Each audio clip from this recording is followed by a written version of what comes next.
Mic दे दीजिए।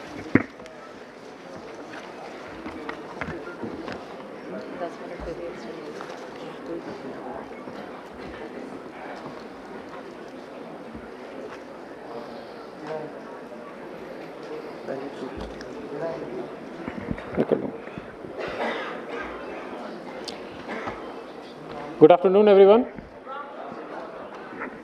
Good afternoon, everyone. Very good.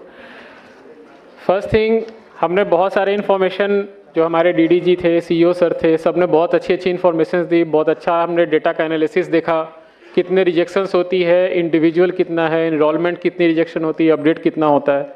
So overall एक आधार का हमारे पास एक बहुत अच्छा पिक्चर हमारे सामने रेडी हो चुका है कि जिससे कि हमें जो बेसिक डिटेल्स है और इनरोलमेंट एंड अपडेट से रिलेटेड, डॉक्यूमेंट अपलोड से रिलेटेड जितनी चीज़ें हैं वो सब कुछ हमें समझ में आ चुकी है।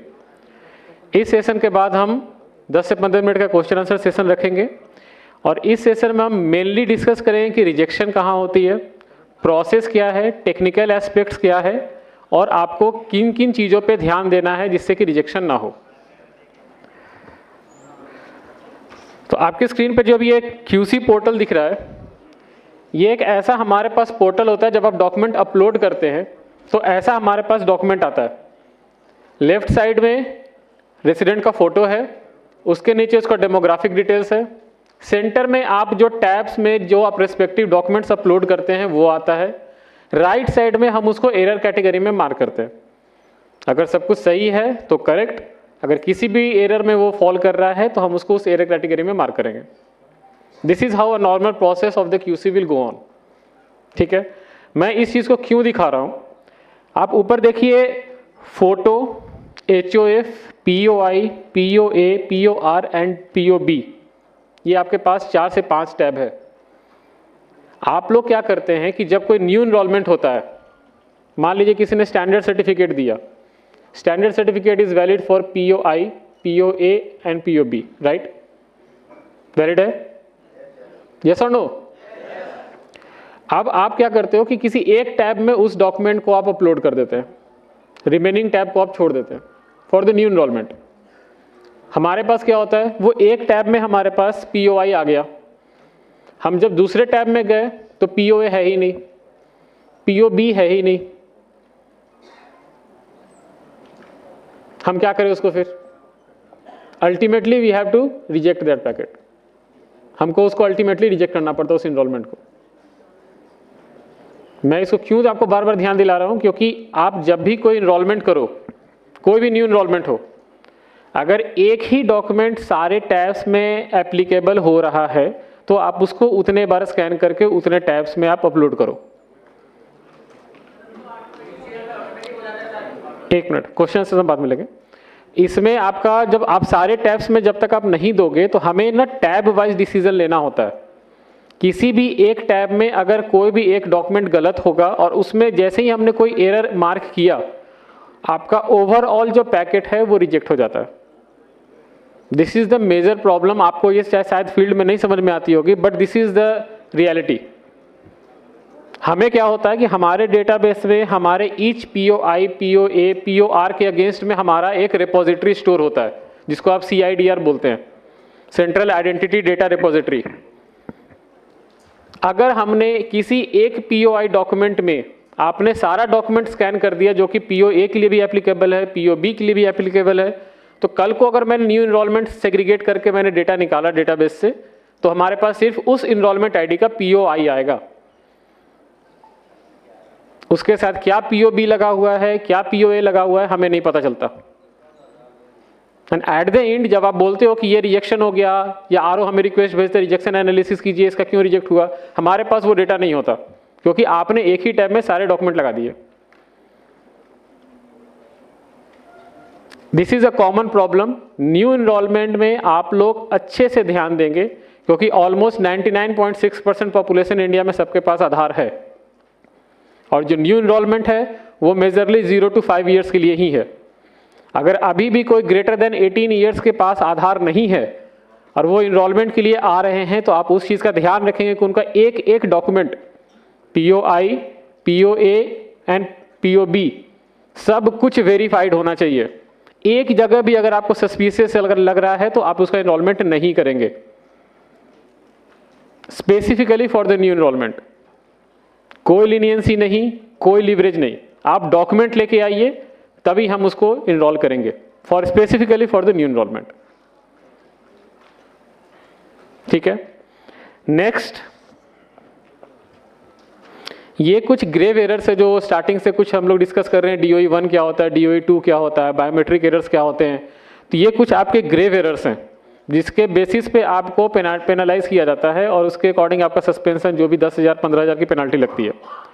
ये जो आपके एरर कैटेगरीज हैं, इस एरर कैटेगरी में जब भी आपके कोई पैकेट रिजेक्ट होती है वो उसको ग्रेव एरर माना जाता है।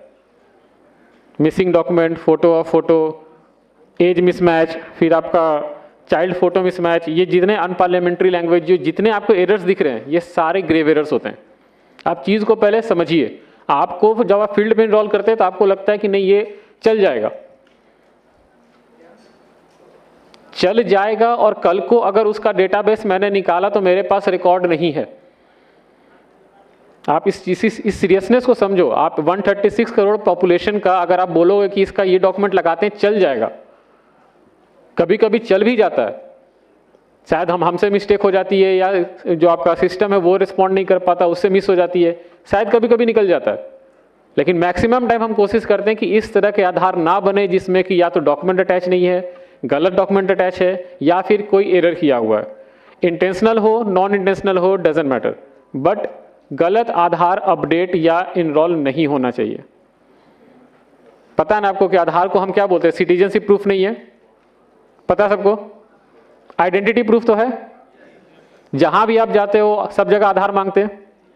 हम नहीं बोलते कि आप आधार को सब जगह वैलिड मानो, बट वो आधार लेते हैं। क्यों लेते हैं? कोई आंसर बता सकता है? नहीं, बायोमेट्रिक तो है। बायोमेट्रिक तो ऐसे भी आप कहीं जाओगे तो वो बायोमेट्रिक ऑथेंटिकेट नहीं कर सकते।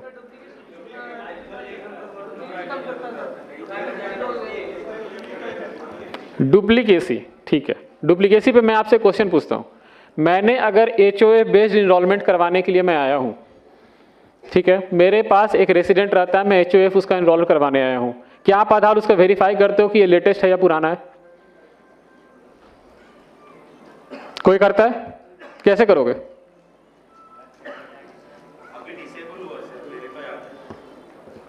वेरीफाई आधार डिसेबल हुआ, बट आप नहीं कर पाते हो ना अभी। अगर वो हो सकता है कि किसी पुराने एड्रेस पे वो अपना आधार लेके आ रहा है, आप उसी आधार पे HOA बेस्ड इनरोलमेंट कर दोगे। शायद हो सकता है उस एड्रेस पे वो रेसिडेंट रहता भी ना हो, लेकिन किसी और का आधार उस एड्रेस पे बन गया। और HOF तो हमने कभी एज लिमिटेशन पे नहीं लगाया, HOF तो कोई भी कर सकता है। आप चीजों को सीरियसनेस को समझो।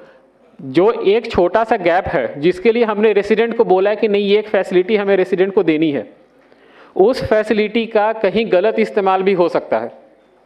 और इसी तरीके से होता है। आपके पास कोई आधार लेके आता है, आपको पता ही नहीं होता वो अपडेटेड है, पुराना है, कितने साल पुराना है, फर्स्ट आधार है, और आप उसमें देखकर मैन्युअली उसका एड्रेस इनपुट कर देते हो। Head of the family based पे इनरोलमेंट हो गई, वो हेड ऑफ द फैमिली उस एड्रेस पे रहता है नहीं रहता है मुझे नहीं पता, बट किसी और का आधार उस पे बन गया, बन जाता है ना, ऐसी यही प्रोसेस है ना। तो ये जो छोटे छोटे प्रॉब्लम्स हैं इसको हमें ध्यान में रखते हुए जो न्यू इनरोलमेंट्स है उस पर स्पेसिफिकली स्ट्रिक्ट रखना है।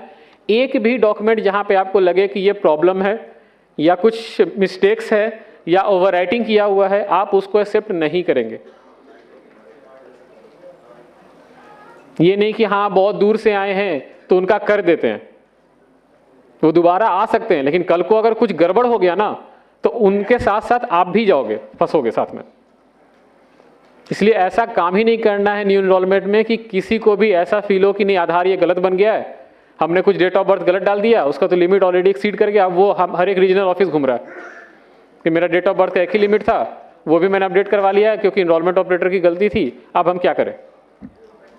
और exception handling is literally an exception process. बहुत हेडेक है और इतने आसानी से आधार नहीं बनता। शायद कुछ लोगों को पता होगा कि एक्सेप्शन प्रोसेस बहुत क्रिटिकल है और इतने आसानी से कोई भी रीजनल ऑफिस उसको अप्रूव नहीं करते।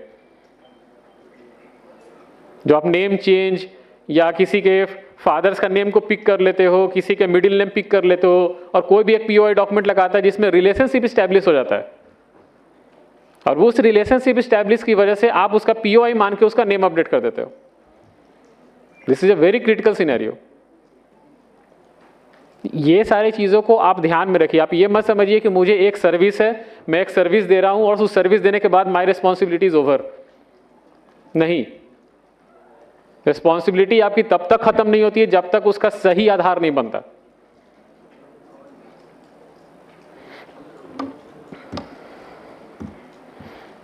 ये देख लीजिए, अगर आप लोगों के पास फोन है आप इसका फोटो खींच लीजिए। This is a very critical जो आपका इंफॉर्मेशन है कि DOE 1 क्या होता है, DOE 2 क्या होता है, बायोमेट्रिक क्या होती है, बायोमेट्रिक एरर 2 क्या होता है। ये सारे एरर्स का आप एक फोटो खींच लो, अपने पास रेफरेंस के लिए आप रख लो।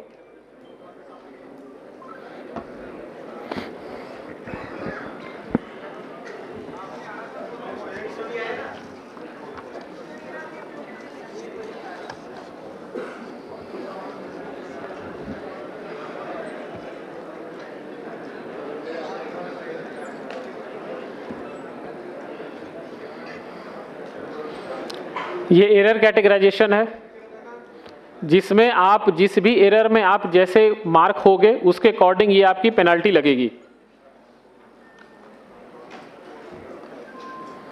अब ये कुछ कॉमन सिनेरियोज है, शायद आपको ऊपर से या पीछे वालों को नहीं दिख रहा होगा। ये DOE 1 के कुछ सिनेरियोज हैं, DOE 2 के कुछ सिनेरियोज हैं। DOE 1 में आपका फ्रॉडलेंट आता है, मिसिंग आता है, जो डॉक्यूमेंट बेस्ड एरर होते हैं। DOE 2 में आपका इनवैलिड डॉक्यूमेंट आता है, डेमोग्राफिक एरर आता है एंड पुअर क्वालिटी डॉक्यूमेंट आता है। DOE 1 मार्क होते ही आपको पता है किस तरह की पेनल्टी होती है। DOE 2 में थोड़ा सा कम पेनल्टी है बट उसमें भी पेनल्टी है।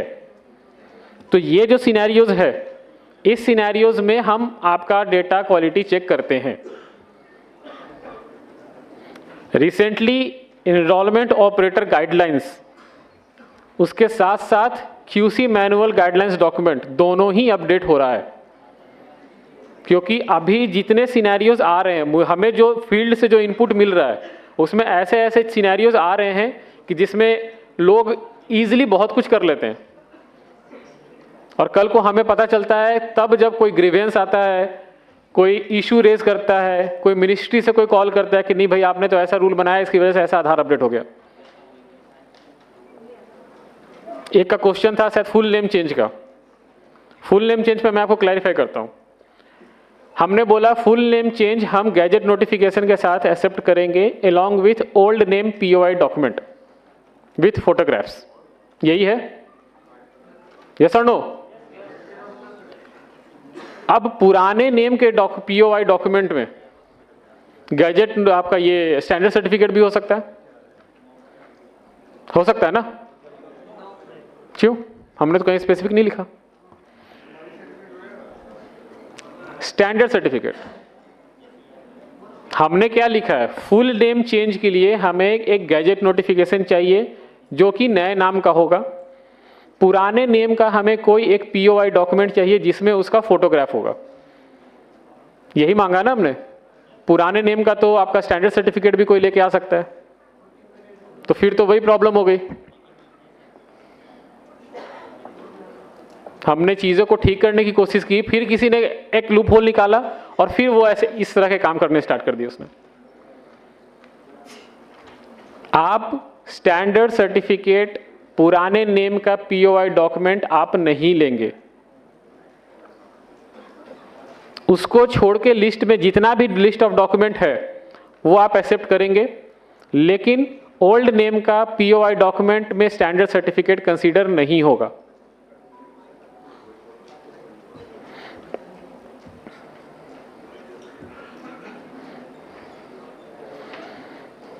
ये कुछ कॉमन मिस्टेक है जो मैं आपको दिखाना चाहता हूं। यहां पे फर्स्ट में है gender photo mismatch. Enrolment operator ने गलती से या इंटेंशनल या non intentional, I don't know, हमें नहीं पता चलता कि वो जानबूझ के कर रहा है या गलती से हो गई है, बट यहाँ पे फोटो किसी मेल का है और वहाँ पे इनपुट अब मेरे पास मैसेज आया female.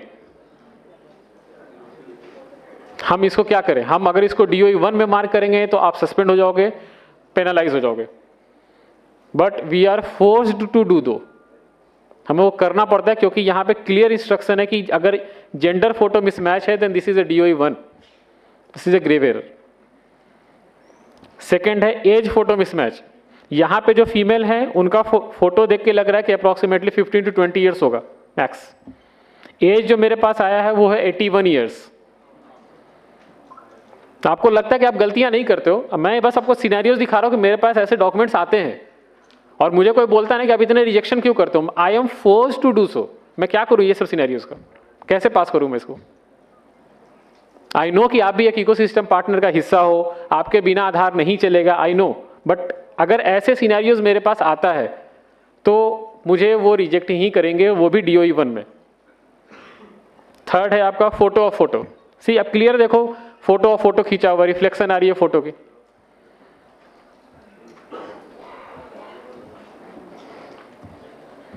Unparliamentary language, human photo missing, देखो कुछ भी फोटो डाला हुआ है वहां पे। अगर इस पे आधार बन जाता है तो फिर से कल को वही होगा कि हनुमान जी का फोटो आधार बन गया, भगवान का आधार बन गया, किसी और का आधार बन गया, फिर आप हंसोगे बोल के ये कि देखो किसी का भी आधार बन जाता है। क्यों बन जाता है? क्योंकि हम ही गलती करते हैं, वो शायद हम उसको रिजेक्ट नहीं कर पाए और आपने उसको हमें फोर्सफुली भेजा कि आप इसको देखो, हमसे मिस हो गया और वो जनरेट हो गया।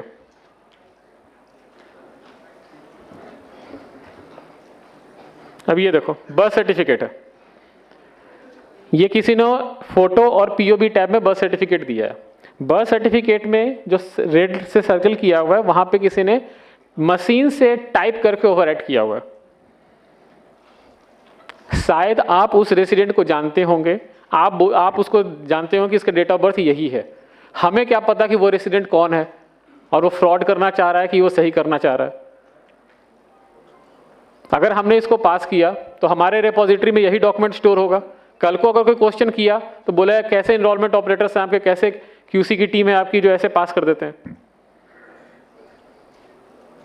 अगर कहीं ओवर राइटिंग है तो आप रेसिडेंट को बोलिए कि जिस डॉक्यूमेंट को आप लेकर आए हैं उसके जो ऑथराइज्ड जो आपके एडवाइजरी हैं वो वहां पे साइन कर दें, हम उसको एक्सेप्ट कर लेंगे। कोई भी लिख देगा कहीं पे तो हम उसको क्या पता चलेगा कि वो वेरीफाइड है या नहीं है। Whitener used in standard certificate, क्या जरूरत है, कितना महंगा स्टैंडर्ड सर्टिफिकेट डाउनलोड करना, फ्री है ना वेबसाइट से डाउनलोड करना, तो डाउनलोड करके दोबारा भर लीजिए। व्हाइटनर क्यों लगाना, और उसको आप एक्सेप्ट भी क्यों करते हैं, क्यों भेजते हैं हमारे पास?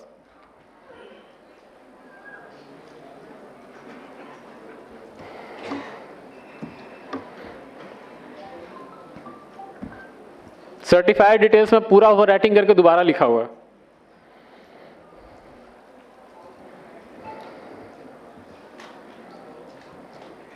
सेम एरर्स, व्हाइटनर, ये POR document, I don't no कौन सा डॉक्यूमेंट है।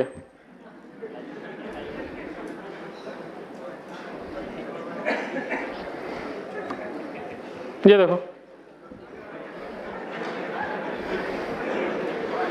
क्या है, ये आधार बनवा रहे हैं या क्या कर रहे हैं?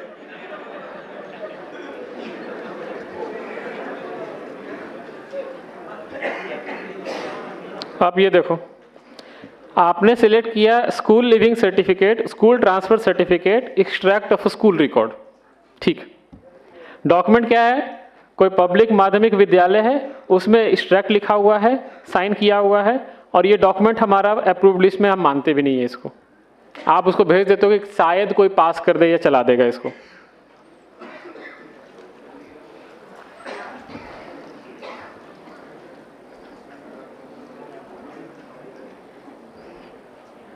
आधार में आधार देते हैं आप,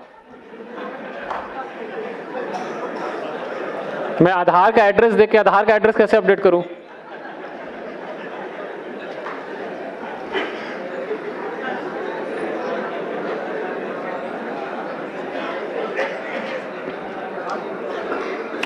अब देखिए ये एक वैलिड केस है, मैंने इसको क्यों रखा है यहाँ पे। कभी कभी क्या होता है कि बर्थ सर्टिफिकेट जब बनता है बच्चे का, उसमें उसका नामकरण नहीं होता, और बर्थ सर्टिफिकेट जो है वो आरजीआई इशू करता है, रजिस्ट्रार जनरल ऑफ इंडिया। उस समय नाम नहीं होता है तो वो क्या करते हैं कि उस जगह को ब्लैंक छोड़ देते हैं और बाकी रिमेनिंग इन्फॉर्मेशन भर देते हैं। इसलिए कि कल को अगर आपका नाम हो जाता है, नामकरण कर दिया जाता है, तो आप आके अपडेट करवा लीजिए। इन्होंने क्या किया, खुद से ही नामकरण करके लिख दिया और वो आपने स्कैन करके भेज दिया, आपको भी लगा कि हाँ सही है, यही तो नाम है, भेज दो।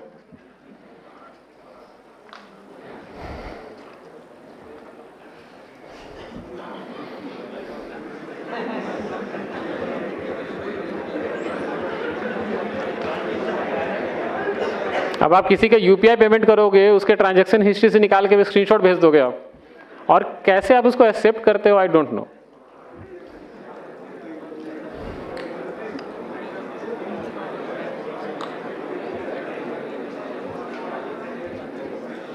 ये कॉमन एरर्स था जो मेरे पास आते हैं, उसके कुछ मैंने स्क्रीनशॉट्स आपको दिखा दिए थे। इसके अलावा अब मैं आपके रिजेक्शन पे बात करता हूँ। आपके पैकेट मैक्सिमम टाइम रिजेक्ट होता होगा, technical error. I know the pain जो है ग्राउंड में, मुझे पता है। Data process error, no description,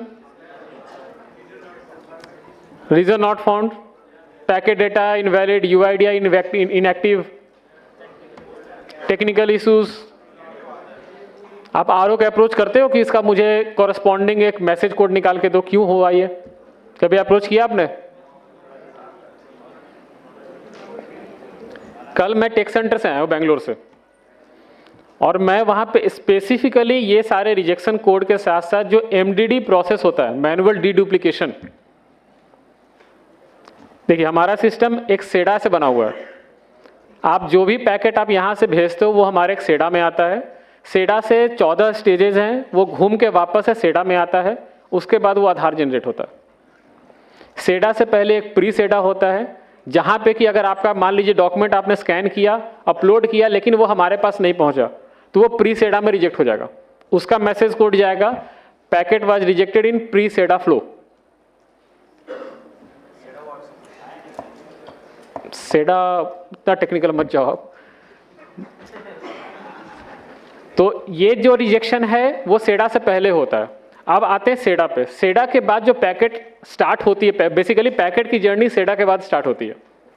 आप चीज को समझो, यहाँ ये जो प्रोसेस है ना, इससे आपको समझ में आ जाए कि आपकी गलती कहाँ होती है। सेडा के बाद वो पैकेट अलाइन होता है क्यूसी में जाने के लिए। क्यूसी में टोटल 5 स्टेजेस है। न्यू इनरोलमेंट के लिए डीडीसी, उसके बाद smart QC, then new enrolment, अगर एक्सेप्शन है तो बायोमेट्रिक एक्सेप्शन, एंड देन उसके बाद वो क्यूसी से आउट होता है। किसी भी एक जगह पे पैकेट सस्पिशियस लगा, कहीं ना कहीं तो वो रिजेक्ट हो जाएगा under the manual data quality check. This is the rejection code of QC. इसको छोड़ के अगर कोई भी रिजेक्शन है that is not related to the QC, all are related to the different process of the SEDA. QC से निकलता है, उसके बाद जाता है वो मेटा डेटा वैलिडेशन में। आप पूछो मेटा डेटा वैलिडेशन क्या होता है? आपका ईसीएमपी क्लाइंट वैलिड है नहीं है, इनरोलमेंट ऑपरेटर वैलिड है नहीं है, आपने जहाँ से सिंक किया उसका लैटिट्यूड लॉन्गिट्यूड वैलिड है नहीं है, आपने जीपीएस एक्टिव था, इंटरनेट कनेक्टिविटी थी, जो जितने इन्फॉर्मेशन आपसे फील्ड से रिलेटेड है, क्लाइंट से रिलेटेड है, वो मेटा डेटा वैलिडेशन में होता है। तो क्यूसी के बाद भी इट्स अ चांस कि जहाँ पे आपका पैकेट रिजेक्ट हो जाए, that is a Meta data validation. उसके बाद होता है OSI, operator supervisor introducer verification. अगर वहां पे किसी का सस्पिशियस लग गया, वहां पे भी रिजेक्ट हो जाएगा। उसके बाद आता है बायोमेट्रिक, जो एमडीडी है, मैनुअल डीडुप्लीकेशन। वहां पे आप जो फिंगर, आइरिस और फेस, ये जो भी आप स्कैन करते हो, इसका एक स्कोर आता है हमारे पास। मैंने रिसेंटली जो कल मैंने देखा, वो मेरे लिए मतलब शॉकिंग था कि किसी ने ऐसे आप स्कैन करते हो कि 4 फिंगर मैंने यहां से लिया, उसको ऊपर मैंने फिर से 4 फिंगर उस रेसिडेंट का लगा के दे दिए।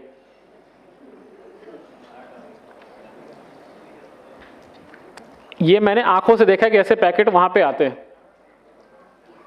आप क्या करते हो, स्कैनर ठीक से साफ नहीं किया आपने, एक के बाद एक, एक के बाद एक, एक के बाद एक, वो कंटिन्यू उसी पे फिंगरप्रिंट आप ले रहे हो, धीरे धीरे उसका स्कोर कमता जाता है और बायोमेट्रिक मैचिंग में वो रिजेक्ट हो जाता है। अब जो बायोमेट्रिक हमारे पास दिखता है, आइरिस एग्जैक्ट बहुत अच्छे से दिखता है, आपको लगता होगा ना कि शायद छोड़ दो कोई बात नहीं, हाँ जो फोर्सफुली की बात चल रही थी, फोर्सफुली कभी भी आप नॉर्मल रेसिडेंट का मत कीजिए, एक्सेप्शन केसेस में कीजिए, जहां पे रेसिडेंट 60 ईयर से एबव हैं, जिनका बायोमेट्रिक कैप्चर नहीं कर पा रहे, या बच्चा है और वो 0 to 5 के बीच में आधार बना और उसके बाद वो 5 ईयर के अंदर में ही आधार अपडेट करवाना चाहता है, उस सिनेरियोज में बायोमेट्रिक ठीक से नहीं मैच होती, तो वहां हमें फोर्सफुली देना पड़ता है। लेकिन जो नॉर्मल रेसिडेंट है, जो 30 साल का है, 20 साल का है, 40 साल का है, उसकी बायोमेट्रिक सब कुछ सही है, कोई प्रॉब्लम नहीं होती, बट वहां पे जब आप फोर्सफुली डालते हैं ना, तो एमडीडी में वो दिखता है कि ये फोर्सफुली डाला हुआ है और इसकी रिक्वायरमेंट नहीं थी, और उसका स्कोरिंग होता है 2, 3, 17, 19 आउट ऑफ 100, वो वहां रिजेक्ट हो जाता है। आप सिस्टम के ना कॉम्प्लेक्सिटीज को समझो कि 136 करोड़ पॉपुलेशन के डेटाबेस को संभालना इतना आसान नहीं है, और ये जो जितने स्टेजेस हैं, ये सारे स्टेजेस मैनुअल भी हैं और ऑटोमेटेड भी हैं, कहीं ना कहीं तो एक पैकेट फंसी जाता है। अब आप ऐसा मान लो कि मैंने अगर ये इस कोड में रिजेक्ट किया कि आपका लेफ्ट फिंगर का, लेफ्ट हैंड का जो फर्स्ट फिंगर है वो मैच नहीं किया ओरिजिनल आपके फिंगरप्रिंट से, इसलिए मैंने रिजेक्ट कर दिया। ये मैं रेसिडेंट को अगर मैसेज भेजूं तो रेसिडेंट क्या बोलेगा कि मुझे इससे क्या मतलब है?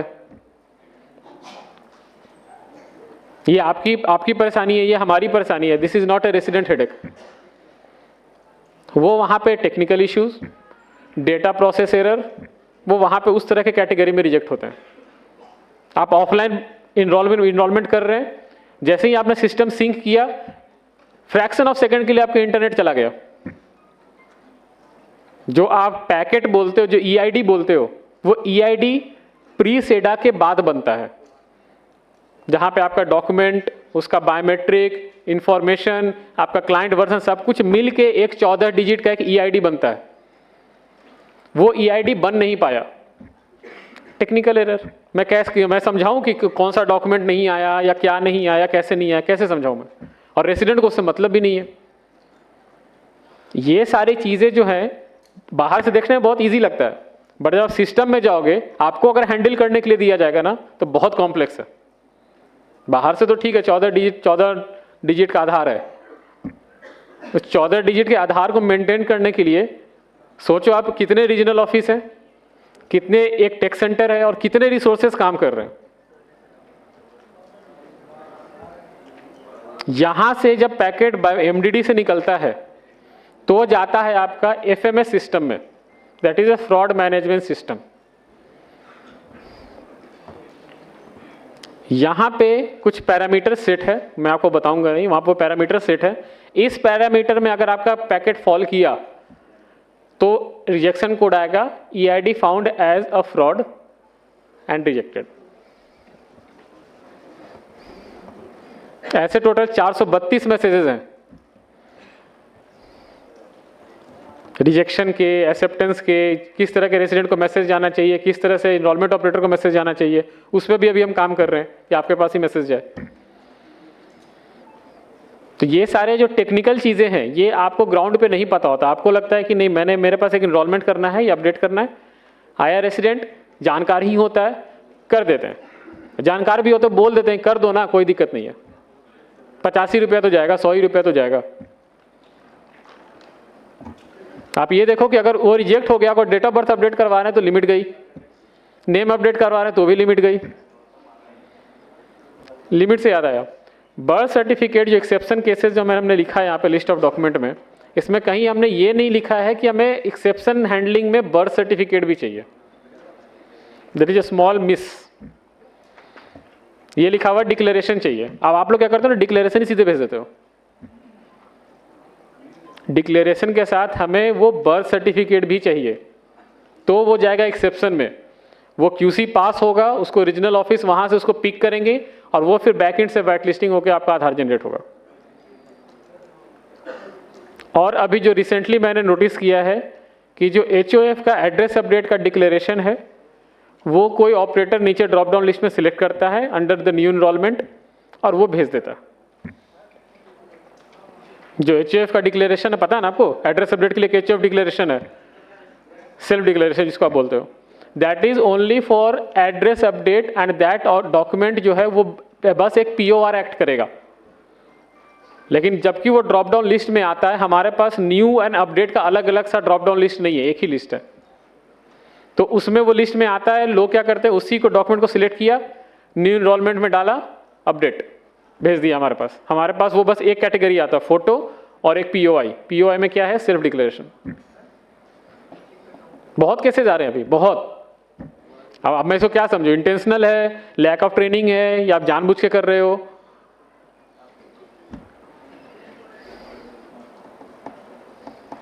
तो ये एक कॉमन सिनेरियोज थे और जो मेरा एक्सपीरियंस था वो मैंने आपको शेयर किया है। इसके अलावा अगर आपके पास कुछ क्वेश्चंस है तो हम उसको डिस्कस करेंगे one by one. Data hold नहीं होता है, डेटा MDD में होल्ड होता है। MDD में टोटल 4 प्रोसेस है, आप सुनो, MDD में टोटल 4 बैच के प्रोसेस चलते हैं, ठीक है। उस 4 बैच के प्रोसेस में 4 ऑटोमेटिक है और 4 मैनुअल है। अगर किसी जगह पे वो सस्पिशियस लगा सिस्टम को, लेकिन जो मैनुअली जो चेक कर रहा है उसको लगा कि नहीं ये पास हो जाना चाहिए, उस केस में वो 2-3 साइकिल घूमता है। तो वहां पे आपके पास वो जो चेक करोगे तो दिखेगा डेटा होल्ड पे है। क्यों? क्योंकि वो मल्टीपल टाइम वो रिप्रोसेस हो रहा है।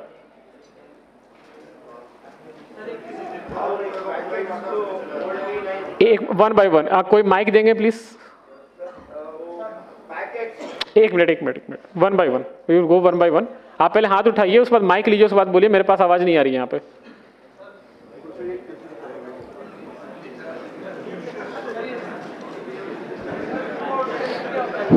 हेलो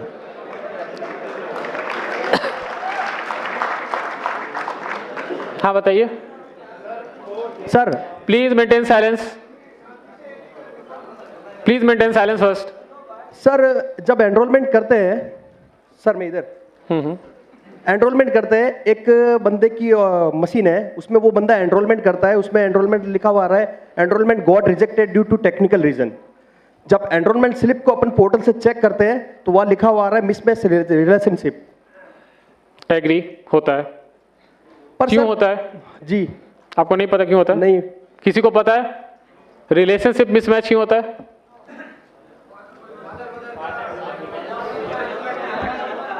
बता दिया आंसर। नहीं सर, उस बंदे का पर्टिकुलरली 16 स्लिप सेम कंडीशन में रिजेक्ट हुआ है और आज तक 16 एनरोलमेंट ही किए उसने, सारे रिजेक्ट हो रहे हैं। वो HOF बेस्ड एनरोलमेंट है? नहीं, मोबाइल नंबर अपडेट हो रहा है सर। मोबाइल नंबर अपडेट है? Only mobile number update sir. एक मिनट, मेंटेन साइलेंस।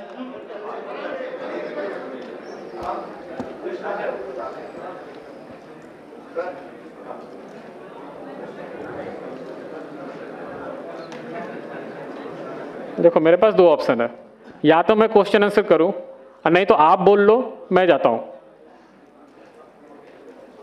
मेरे पास नॉलेज है, इंफॉर्मेशन अगर आपको चाहिए तो ठीक है, नहीं चाहिए तो जैसे सिस्टम चल रहा हो चलता ही रहेगा, कुछ भी कर लो, आप सुधार नहीं सकते। एक क्वेश्चन है, क्वेश्चन 1 बाय 1 कीजिए, उसको एड्रेस करेंगे तो शायद जिसको नहीं पता उसको भी समझ में आएगा कि वो ऐसा प्रॉब्लम है, शायद मेरे लिए भी वो न्यू लर्निंग कर्व हो। एक साथ क्वेश्चन पूछोगे तो ना मुझे समझ में आएगा ना मैं किसी का आंसर दे सकता हूं। हाँ, आप बोल रहे थे कि HOF बेस्ड एनरोलमेंट नहीं है, बट वो मोबाइल नंबर अपडेट में बार बार इनकरेक्ट रिलेशनशिप में रिजेक्ट हो रहा है। जी सर। ठीक है, ये रिजेक्शन कोड गलत पिक कर रहा है, वो रिजेक्शन कोड नहीं होगा, वो गलत सेडा से पिक हो रहा है। या EID कुछ सैंपल आप निकाल के भेज देना रीजनल ऑफिस को, वो एनालिसिस करके आपको वापस बता। सर मैंने टेक सपोर्ट पे मेल किया था। टेक सपोर्ट नहीं, आप रीजनल ऑफिस अप्रोच कीजिए, रीजनल ऑफिस को बोलिए कि ये कुछ सैंपल EIDs है 5-6 जो कि इस एरर कैटेगरी में रिजेक्ट हो रहे हैं, जो कि सिर्फ मोबाइल अपडेट है। सर उस पर्टिकुलर उस ऑपरेटर का ही हो रहा है। एग्जैक्टली यही मैं बोल रहा हूँ कि किसी एक पर्टिकुलर एक सिनेरियोज में हो रहा है ना, तो उस सिनेरियोज का एक एनालिसिस करना पड़ेगा जो आपको रीजनल ऑफिस जो कि आपको उसका हेल्प करेगी। रीजनल ऑफिस के पास आप अपना एक केस ना आप रिटर्न में दे दो, हम एक बार रीजनल ऑफिस से बात करके आप इस पे रिवर्ट करें। Thank you sir, thank you. लिख लीजिए इसको। ठीक है, नेक्स्ट क्वेश्चन। माइक दीजिए उनको। एक minute. Hello hello please maintain silence. नमस्ते सर, मैं Nagpur Maharashtra. Maintain silence please. सुनो, आराम से, अगर क्वेश्चन आंसर होना है तो सब लोग शांति से बैठेंगे, जो बोलेगा वो बोलेगा। एक आदमी है, हाथ उठा दो, देख लेता है, एक एक करके पहुंचेंगे। 500 में सबको मौका नहीं मिलेगा, 2 4 10 सवाल जरूर ले लिए जाएंगे, जिसका ज्यादा रिलेवेंट है वो अच्छा है, बट किसी सवाल पे सबको हल्ला करने की कोई जरूरत नहीं। सुनो, इसीलिए है क्योंकि सीखने के लिए और समझने के लिए बुलाया गया है। जो तुम्हारे इश्यूज हैं वो सुन रहे हैं, समझ रहे हैं।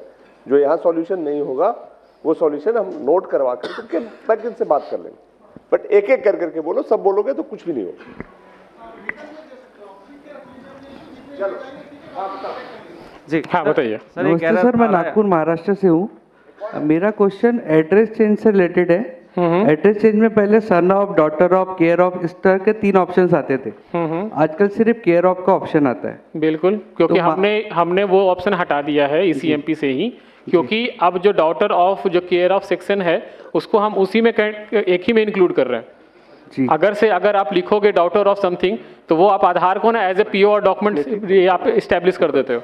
तो वो हमारे लिए कभी कभी ऐसे केसेस आते हैं जहाँ पे कि बोला जाता है कि ये आधार है, इसमें मेरे फादर का नाम है, लिखा है डॉटर ऑफ, सन ऑफ, तो आप इसको एक्सेप्ट कर लीजिए जी। ये जब प्रॉपर्टीज के जो ट्रांजेक्शंस होते हैं ना, वहाँ पे बहुत वाइटल रोल होता है, इसीलिए हमने उसको स्टैंडर्डाइज करके केयर ऑफ सेक्शन कर दिया है। दैट विल नॉट सिग्निफाई कि वो डॉटर ऑफ है, सन ऑफ है या क्या है, जस्ट केयर ऑफ, सबके लिए सिंपल एक रूल। जी सर, दिक्कत इसमें होता है ना, महाराष्ट्र में क्या होता है, first name, middle name, last name होता है, तो उसमें दिक्कत नहीं होती।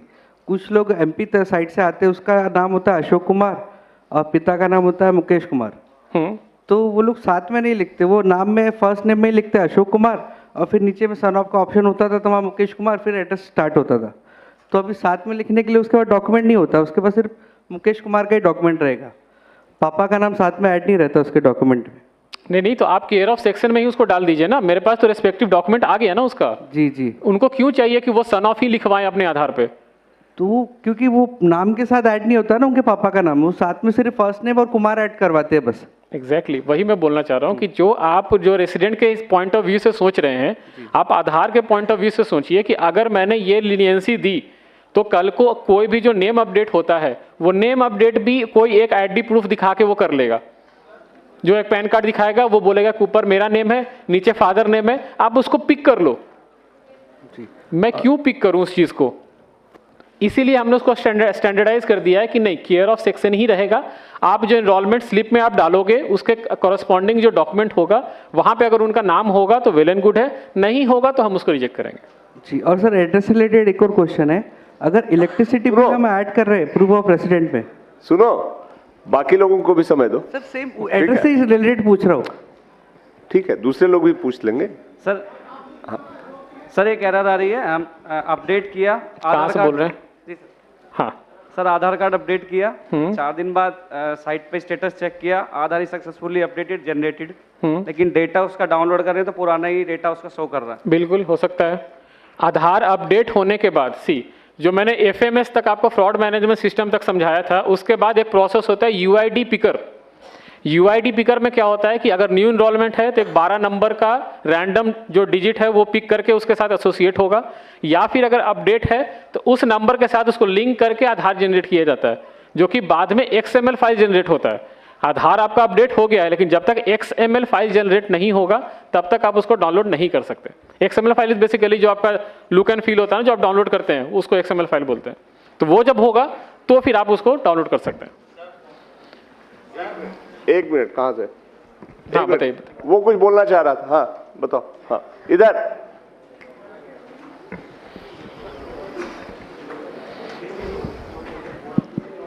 जी सर, थैंक यू। हाँ सर बताइए। मैं ये बोलना चाह रहा था, जैसे इन्होंने बोला कि महाराष्ट्र में वो सरनेम की प्रॉब्लम आ रही है उनको सारा, यही प्रॉब्लम हमारे साथ भी आई है कि जो बाय डिफ़ॉल्ट हमारे उसमें क्लाइंट में है, उसमें सिर्फ केयर ऑफ आता है, उसमें हम कुछ नहीं टाइप कर सकते, सन ऑफ वगैरह। जैसे हम उसमें स्लैश टाइप करते हैं उसको नहीं लेता है वो, लेकिन यही अगर हम ऑनलाइन करता है कोई तो उसमें वो ले लेता है। लोग हमारे पास आते हैं कि हमने उनको रिफ्यूज़ किया, हमने उनको बेवकूफ़ बनाया, लेकिन उन्होंने खुद किया या किसी और से ऑनलाइन करवाया उन्होंने, तो वो उनका बन के भी आ गया। ठीक है, वैलिड पॉइंट, नोटेड। हम देखेंगे इस पे, वैलिड पॉइंट है। हमारे टीम से कोई इस पॉइंट को नोट कर लीजिएगा कि ECMP क्लाइंट में ऑप्शन नहीं आ रहा है, SSUP में ही ऑप्शन है। Next question, 1 by 1।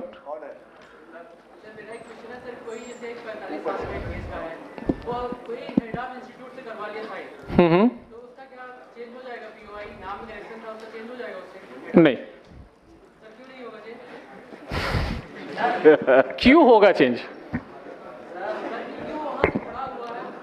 यार सुनो सुनो सुनो सुनो सुनो, पहली बात, ये आर्गुमेंट और डिबेट की जगह नहीं है। ऑथोरिटी ने डिसाइड किया है कि हेड ऑफ इंस्टीट्यूशन के सर्टिफिकेट के आधार पे नाम का चेंज नहीं होगा। तो अगर उसको चेंज करना है तो वो एप्लीकेशन लगाए, वो अलग से प्रोसेस से वो देखेंगे। यहाँ पे हेड ऑफ स्पेल चेक जो भी है, हेड ऑफ इंस्टीट्यूशन को इस तरह के कोई पावर नहीं है कि वो ये सर्टिफिकेट दे सके। वो हेड ऑफ इंस्टीट्यूशन है, वो स्पेल चेक करने वाला इस अथॉरिटी नहीं है। तो जो रूल है वो समझो और उसके हिसाब से काम करो, ठीक है। मैं आपका इसका क्वेश्चन का आंसर सिंपल देता हूँ। तो एक मिनट, थोड़े दिन रुक जाइए, नया लिस्ट आ जाएगा। हाँ हाँ, नहीं कर लीजिए। नहीं देखिए, आप ऐसे समझिए, हेड ऑफ द इंस्टीट्यूट है जो प्रिंसिपल, मैं इसे प्रिंसिपल मान के चलता हूँ। प्रिंसिपल किसी भी स्टूडेंट का आइडेंटिटी चेंज करने के लिए कैसे ऑथराइज्ड है? कैसे? आप रेजिडेंट पर्सपेक्टिव से मत देखो। आप ऐसे समझो कि आप आधार से रिलेटेड हो। आप ऐसे समझो कि अगर कोई प्रिंसिपल ये लिख के देता है कि रमेश कल से सुरेश है, तो हम मान लें उसको? ठीक है, I am taking your consider, I am taking. Bipin है, VIPIN है, BIPIN मैंने कर दिया। एक minute, I am got your question. Minor correction ना, ठीक है। आपके गलती से किसी का नाम जो है विपिन था, BIPIN बन गया, लेकिन उसका ओरिजिनल नेम जो है VIPIN था, ठीक है। वो बोल रहा है कि एक स्कूल का हेड प्रिंसिपल से मैं लिखवा के लाता हूं और उसके बाद आप मेरा नाम चेंज कर दो। स्कूल का जो हेडमास्टर या प्रिंसिपल है वो पुराने विपिन को जानता था? ना ही वो नए विपिन को जानता है। इट्स ओनली कि वो एक विपिन को जानता है जो उसको स्कूल में या कॉलेज में पढ़ता है। अगर आप इस तरह के केसेस को सबको बोले कि नहीं ये पास हो जाना चाहिए, तो स्कूल में ही आप समझो कि सारे नाम जब अपडेट करवा लेंगे। गीता जो है GEETA से GITA हो जाएगी। जो क्यों? क्योंकि है प्रिंसिपल ने लिख के दे दिया है। प्रिंसिपल कैसे किसी का आइडेंटिटी प्रूफ बन सकता है? Sir my query UCL related. एक मिनट।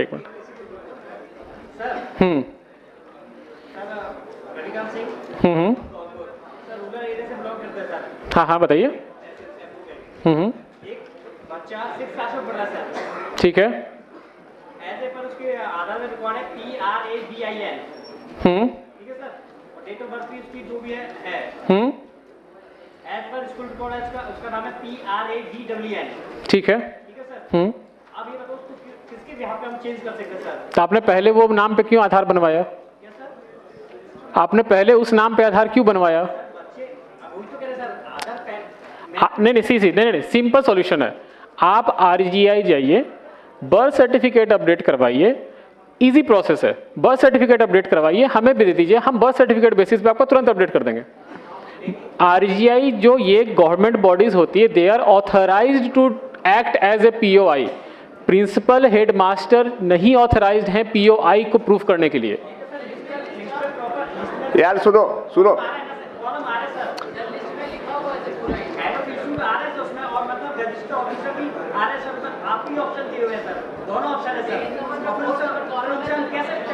एक मिनट, क्या लिखा हुआ है लिस्ट ऑफ डॉक्यूमेंट में?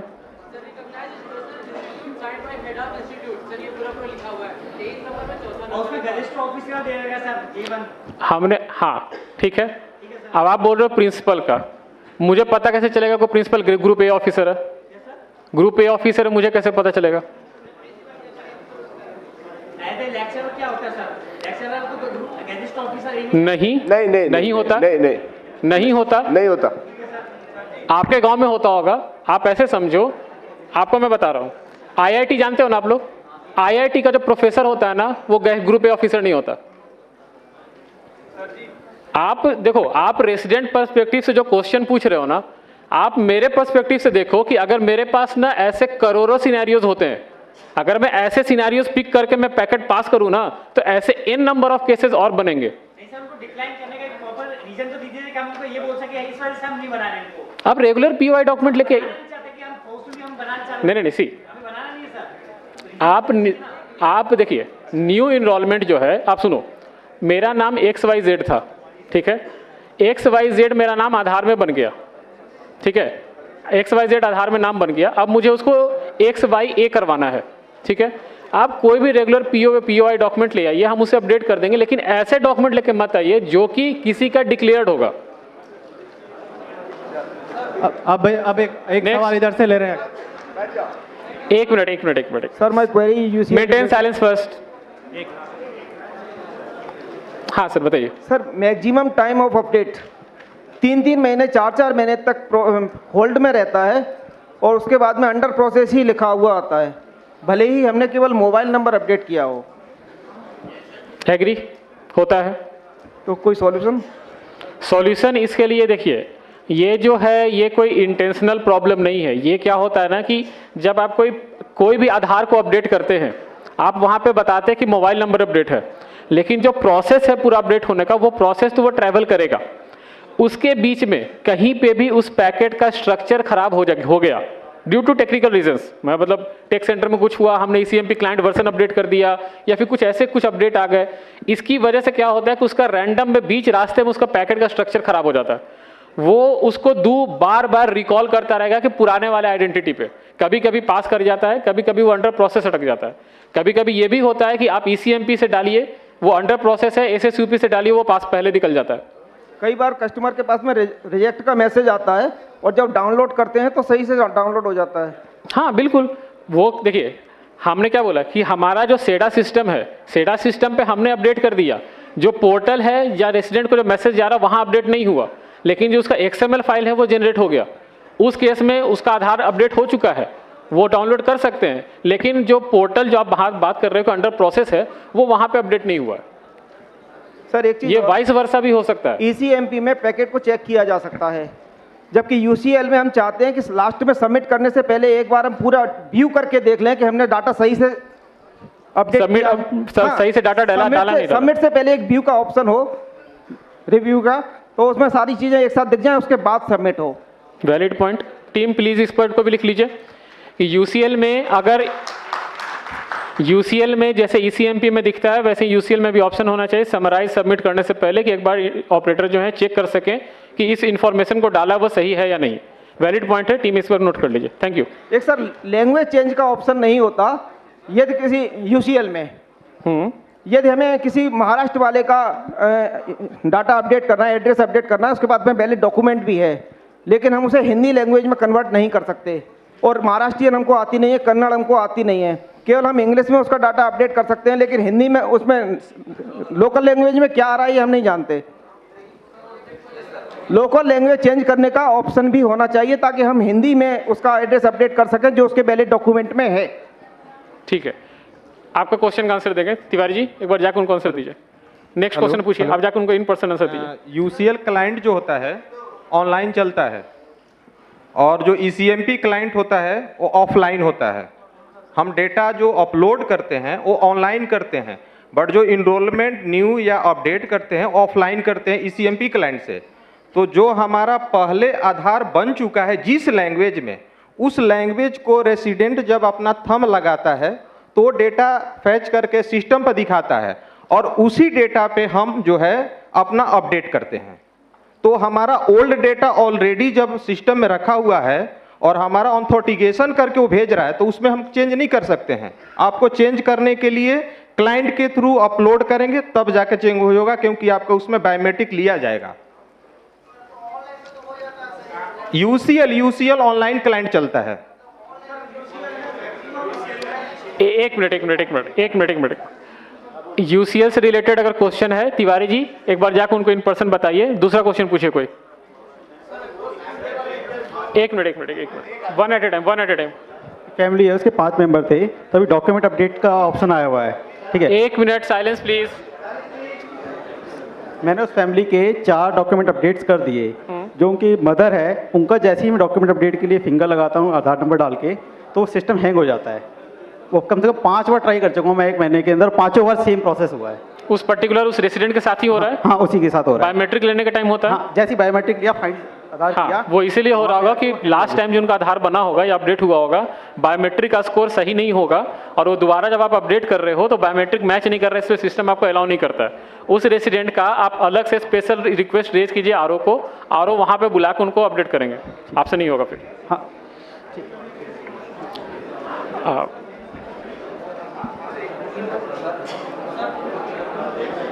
सर जैसे नेम की, डेट ऑफ बर्थ और जेंडर की लिमिट है, तो बायोमेट्रिक की लिमिट तो नहीं है? बायोमेट्रिक अपडेट करने की नहीं, यस, कोई लिमिट नहीं। हाँ, जितनी बार चाहे करवा सकते हैं। Thank you. चलिए क्लोज कर सकते हैं। बाकी सब आशीष, बाकी सवाल आप लोग अपने अपने लिख के दे दीजिए, हम लोग कलेक्ट कर लेंगे। हमारे ऑफिसर्स यहाँ पे हैं, दे विल कलेक्ट। आप एक काम कीजिए, देखिए सबका क्वेश्चन तो मैं नहीं ले सकता हूँ, जो मोटा मोटी क्वेश्चन था और जो एरर था वो मैंने आपको समझा दिया। मेरे पास एक क्वेश्चन भी आया कि डेटा प्रोसेस एरर में क्यों रिजेक्ट होता है। मैंने अभी बताया आपको कि डेटा प्रोसेस और जो टेक्निकल एरर्स है, ये इसलिए इसका नाम रखा गया क्योंकि इसका जो एग्जैक्ट डिटेल्स है वो अगर मैं आपको समझाऊं या रेसिडेंट को समझाऊं तो नहीं समझ में आएगा। आप एक काम कीजिए, आपके जो क्वेश्चंस हैं आप कंसोलिडेट करके CSE टीम लीडर्स को, मेंबर्स को दीजिए, वो एक बार उनके थ्रू हमारे पास आएगा, हम उसको एड्रेस करके आपके पास वापस भिजवा देंगे, ठीक है। और एक चीज, one last thing, please maintain silence. सब लोग प्लीज शांति बनाओ, सबके सवाल नहीं हो सकते।